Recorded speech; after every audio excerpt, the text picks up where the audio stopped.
comment sont financés donc la pratique des soins palliatifs. Alors ça dépend déjà de si ces soins palliatifs sont pratiqués dans un établissement hospitalier ou à domicile. S'ils sont pratiqués dans un établissement hospitalier, ça dépend si cet établissement hospitalier est un établissement public ou parapublic ou si c'est un établissement privé. Après, ça dépend encore si c'est un séjour qu'on appelle un séjour court ou si c'est un moyen séjour.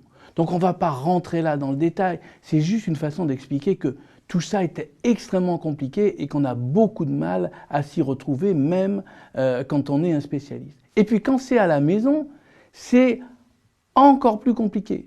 Parfois, c'est financé par un système qu'on appelle l'hospitalisation à domicile, avec des financements particuliers. Parfois, c'est financé par les réseaux de soins palliatifs. Parfois, c'est juste le financement des actes des acteurs libéraux, les médecins, les infirmières, qui sont financés par leur activité. On va juste s'intéresser à ce qui se passe dans les hôpitaux avec quelque chose dont tout le monde a plus ou moins entendu parler, qui s'appelle la tarification de l'activité.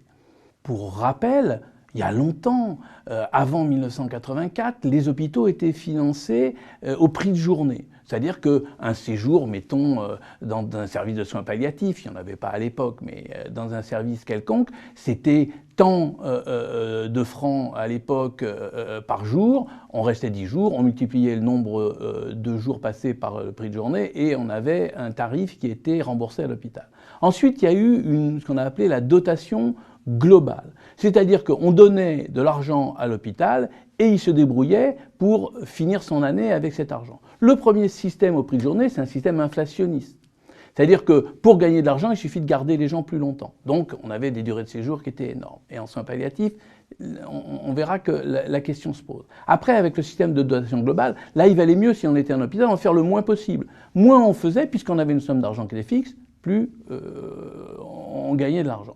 Donc, en 2004, on met en place ce qu'on appelle la tarification de l'activité, où là, normalement, la logique est que c'est l'activité qui permet de faire la facture pour l'hôpital et donc d'avoir ces financements.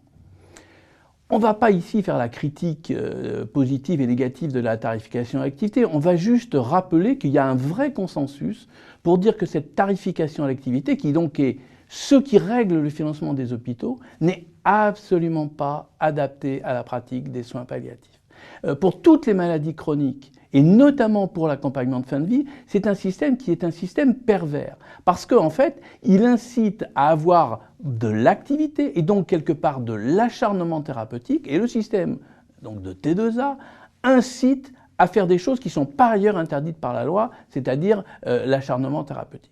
Il y a plein de gens qui disent qu'il faudrait arrêter la tarification à l'activité pour les soins palliatifs, même nos ministres de la Santé l'ont dit et l'ont répété, mais pour l'instant, malheureusement, c'est ce système qui est en place et ce système n'est pas adapté. En fait, si on raisonne, si on cherche à comprendre les enjeux économiques, c'est bien sûr de trouver un autre mode de financement pour les soins palliatifs, mais surtout, c'est d'aller chercher les coûts cachés dans la fin de vie qui sont représentés par tous les actes inutiles qui sont pratiqués. Tout ce qui est autour de cet acharnement thérapeutique, tout ce qui est autour des soins inutiles.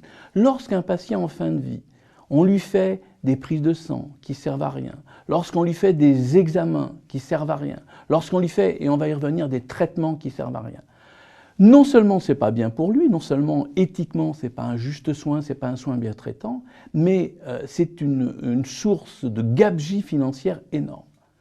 Si on arrêtait de gaspiller de l'argent en acharnement thérapeutique, on pourrait réellement financer d'une manière extrêmement satisfaisante un accompagnement de la fin de vie de qualité. Je prends un exemple. Pour des patients cancéreux, à qui on va faire ce qu'on appelle la chimiothérapie de trop. Cette chimiothérapie, elle est extrêmement coûteuse en termes économiques, elle est évidemment très coûteuse en termes de confort pour le patient parce qu'elle le rend malade. Elle n'a, si c'est la chimio de trop, elle n'a pas d'intérêt pour le patient. Malheureusement, elle ne va pas permettre d'améliorer son état et encore moins de le guérir, mais elle va coûter extrêmement cher. Donc, pour vous donner une idée, il y a un consensus international qui dit que dans les 3 derniers mois de vie d'un patient cancéreux, on ne devrait pas lui faire de chimiothérapie. Malheureusement, dans la vraie vie, dans la réalité, il y a des patients qui, dans les dernières semaines, voire, et on en connaît tous, dans les derniers jours de vie, continuent à recevoir une chimiothérapie, qui donc altère leur qualité de vie, mais également représente une dépense importante et complètement inutile.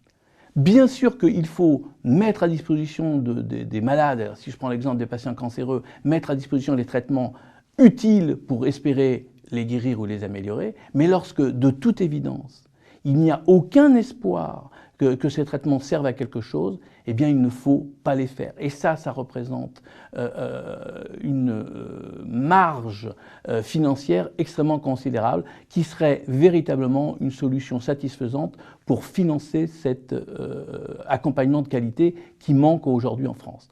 En conclusion, on pourrait dire que ce qui coûte cher, ce ne sont pas les soins palliatifs. Ce qui coûte cher, c'est les soins inutiles de l'acharnement thérapeutique.